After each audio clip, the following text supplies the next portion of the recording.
This is an oral history project that documents the Chicano Arts Theater, a street theater group formed by San Antonio West Side youth in the 1970s. I participated with a teatro with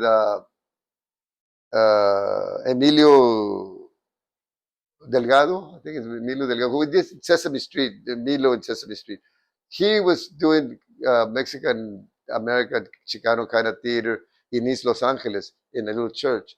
And he's the one that introduced me, took a group. We were a theater group, and he took us like to go see in San Fernando Valley the Triato Campesino that was performing, trying to recruit people in the fields. So that's the first time that I really got an impact of getting this teatro and performing on a flatbed truck and getting the people that are working out there to walk out and join the union. And we were just observing, we were like, but I was like, wow, man, that's what I want to do. So, and that's when I came back.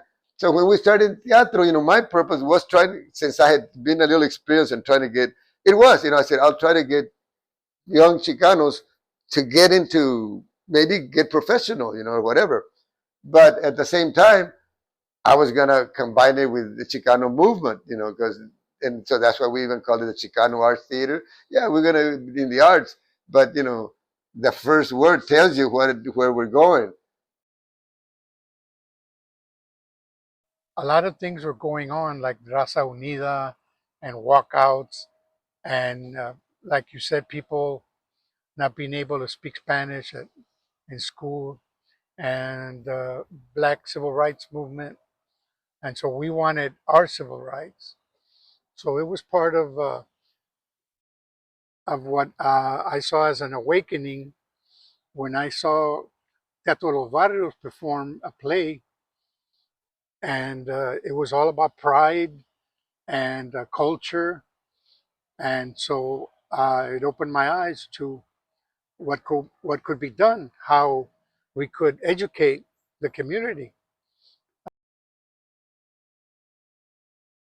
I was able to go and see teatros come and perform at Our Lady of the Lake University, and just hearing those voices and that noise that gave us that empowerment, that made us feel that we could do something, that's what pulled me in. And to be a reflection of the community. Because if a community doesn't learn to laugh at itself, you can never heal. Yeah. And I think that was part of the reflection that we were presented in a funny way. Although some of these kids now might be considered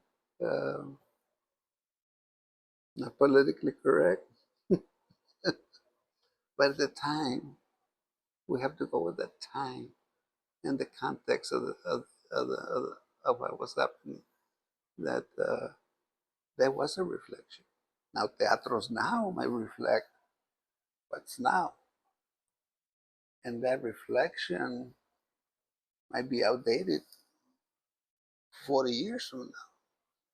So it's a growing process, and the growing process is continuous. You always develop and grow as you go along. What can I do now? How can I alleviate the problem? And how can I help? Just bringing that laughter, bringing that joy, but bringing that reality that you that, that you that you are part of this community. Some of the things that the teatro, and I could keep going back to it. Street theater is a little bit different, a lot different than theater. And street theater is what it is. It's a reflection. I think that's my interpretation of it. Others might have a different view of it.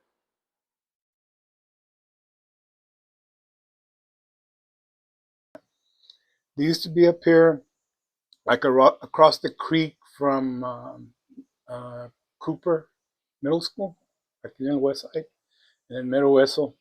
And we used to do performances, and so we would block off the street and do performances. And the people loved it.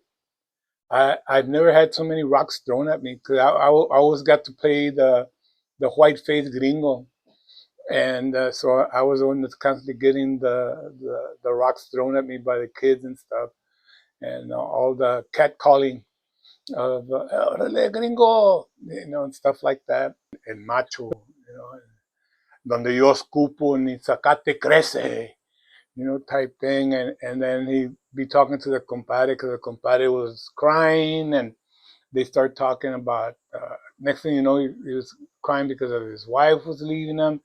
And he would tell the no, compadre, it's más puppy love. ¿Cómo que puppy love? Sí, tu esposa tiene cara de perro. so so it was some crazy stuff we used to do. I went to a meeting at where they were at on Buena Vista, and kind of just talked to Sabino and everybody, and I decided that it was something I would like to be involved in. My mom told me it was okay because it kept me out of trouble, and so that's how I got into the teatro. In fact, I played a guy one time too, a little cholo. Uh, Sabino told me, he goes, no, yeah, there's some young cholos that their voices still haven't you know gotten to be a male sounding voice, so you'll do good. So they dressed me up as a little cholo. It was at Our Lady of the Lake, and so I come out there all like, hey, ¿qué onda? ¿Qué pasó? I didn't even know what I was talking about half the time, but that was a lot of fun. Sometimes it was a challenge, but half of the time we would just get right into it. And everybody was very good and professional. I know me and Letty did a part one time too where we did kind of crack up, during the scene because it was about uh, our sons being into drugs and sniffing paint, which was the thing back then for the cholos to do. And so my son had supposedly, I don't know if I don't remember if he died or he was, dying or something. And so my friend Letty came in and she was supposed to say my name, Maria. That was my name. And she comes in, she goes, Betty. And I was like, Betty, you were like, did you come?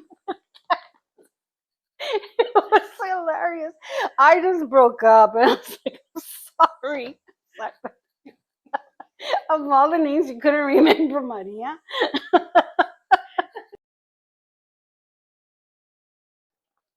Well, en cuanto a my involvement with teatro, and specifically with Chicano Teatro, and specifically with San Antonio Chicano Teatro, it happened in a fantastic and marvelous way.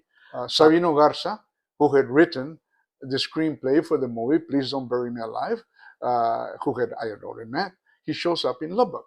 Said, Neftali, we'll come here with a proposition for you. Oh, okay, tell me about it. Would you consider moving to San Antonio? We have a job for you. We need a writer for theater. We need a writer for any other things that we're going to do, such as films and what have you. By that time, I had already been published. I had already published a book titled Five Plays. It was published by Tottenham Publication out of Denver, Colorado. Five Plays. So anyway, they were happy with it. And I had already lived there in Lubbock in West Texas for 17 years. That's how many years I spent there. So I said, okay, I'll consider the change. And sure enough, that's how I ended up coming to San Antonio, moving to San Antonio, thanks to Sabino Garza and Efrain Gutierrez and the people that already produced all these wonderful things. Um, and when I show up here, one of the first things that happens is they take my book, Five Plays, and they see, hey, La Muerte de Ernesto Nerios, a play I had written about someone that had been shot and murdered in Lubbock, Texas by the police of Lubbock. Going on. So the political wind was blowing. And being a young person, I grabbed that wind, I flew with it. And so I was attending meetings, etc., marching, and reading a lot, and participating in speech competitions on why we should not be in Vietnam, things of that nature. But it was really when I started doing Teatro Chicano that we very much got involved with marches going all the way to Austin, performing in front of the Capitol. So always a lot of engagement. Now, in the early days for our company, we didn't have a writer, we didn't have scripts, but we did a lot of improv, and we would get together a couple of times and figure out exactly how our story's going to be, how we were going to present, and who's going to stand there, who's going to do the movement. And so we would perform a little bit, so we'd get up on stage and would do the show. So we saw a lot of films by the Marx Brothers and then Cantinflas, and we saw their body language, and that's what we started to do: our body language and gestures and bigger than life characters, and then seeing some of the footage of Teatro Campesino where they would put plaques of the name El Patron, El Campesino, the secretary, El Mocoso, stuff like that. So we started doing that as well. We did different things, and we had different artistic directors at Chicano Arts Theater. First it was Efrain Gutierrez, and then it was Sabino Garza, and then it was Arturo Tames. But either way, we got very much involved, and little by little we started writing, and we started to learn. We were being invited to perform at theaters, and we knew how timing was so important. We knew that once you had the time, you had to get a rhythm, and you had to pause to make sure that the audience received your communication, the laughter came back. So we were learning in that process. And then there was a march that was all the way from the valley all the way to Austin, and they stopped at Mission Espada, and they stayed there several nights to regroup before they continued to Austin. And so there we got to perform every night. All the work that I've ever done as an actress is if I can touch somebody's heart and remind them of their past, or look at their grandchildren and say, there's their future, what can I leave behind, then I've done a good thing. And I think that's my legacy. I want to be to the truest form of performing a character or a person that they know. A character is like, but a person that they know, and I love doing that. I absolutely love doing that. I remember we had the Banda Ferostica, and we were marching through, I believe it was Gary, Indiana. I'm not sure if it was that place. Yeah. And we got booed, and rocks were thrown at us by some gringos that didn't appreciate our cause. You know? And that was funny. But we made it. We stuck it through. We got on stage and we performed. But on the way to the stage, yeah, we got heckled. And yeah. When I was with Savino, I don't know where we're coming from. We were coming from some meeting that he had. It was not too late. It was maybe between 9 or 10 o'clock at night. And we were driving back to Couples Road. And the meeting, I remember vaguely about the meeting. It was like La Causa, Movimiento. And I asked him, Sabino, what's a movimiento? So I kept hearing it, but the movimiento was different for everybody. The movimiento for Brown Beret was different. The movimiento for Chicano Arts Theater was different. Teatro Los Barrios, their movimiento was a little bit different. They all had their own spin of what the movimiento was at the time. So I was a little bit confused at 14. So I asked him, I said, what's a movimiento? And he chuckled. He was driving this white Ford Galaxy, remember it, white interior. And he looked at me, he chuckled and said, you're the movimiento. And that's how he left. You could hear it, you could feel the sense of the Mexicano coming up, and I wanted to be a part of that some way. We started to go to the rehearsals with Efrain and Savino. And, Savino was an awesome writer, you know. Um, and, and I was so excited because we got to perform. Our first performance was going to be at Jotsky's department store downtown. And if you don't know, back then, Jotsky's was not Mexicano friendly. It was very white, and you had to have money to walk through that door. Even though to us, it's now you can walk through any door, no matter if it's Louis Vuitton or Jotsky's. Well, Jotsky's doesn't exist anymore, but it was so amazing because we went there and we were performing in the middle of the aisles. Everybody would stop and they'd watch us. And it was great. It was fun. It was a lot of fun.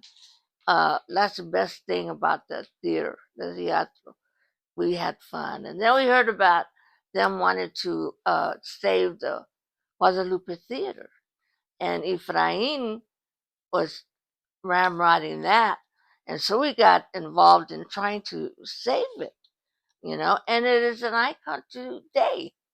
It is a jewel here on the west side. Thank God they didn't let it go.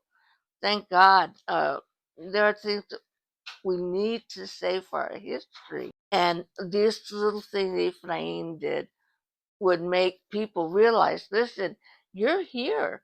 You're here. And you need to come to the table too. We're doing our little thing to make people aware. You need to come to the table too. And we started getting people involved. My first performance was there, and all the priests, the fathers, they were great people. The idea of the first play was a meeting of naming the first Mexican American club, and everybody in the auditorium were fictitious members that were all gathered for that meeting. Now, the actual audience that was there didn't know this. They were outsiders. They were just there to see a performance because they heard a theater was going to perform. So there was members, Annie's in there too, scattered within the audience, sitting in different points. I was supposed to open by sticking my head in the door and then walking up to the stage, sitting on, not get on the stage, but lean on the stage and ask, hey, I heard there was some kind of meeting. Is this the right place, or where's the meeting? At that point, the members start getting up. Yeah, hey, where's the meeting? What's going on? And that was my opening line. Now, Savino, I believe, told me, go ahead and improvise. Do whatever you feel. So I rolled, I don't know if you can put this on. I rolled a fake joint to try to look like a stoner. And I tried to talk like a stoner, and I walked up, hey, so where's this meeting? And I lit up the fake joint, and it turned out, because I had a pouch, I lit a real joint. And when I took the first hit, I went, oh shit. So yeah, man, I heard there's some kind of meeting. What's going on? When does it start? And at that point, yeah, when's the meeting? So I walk off stage, and then I kind of blend in with the audience. And then one of the members comes up and say, okay, this meeting's in order. And the skit starts. And there was everybody there. Nobody made a stand. I thought I'm gonna hear this at the end, but no, it came out okay.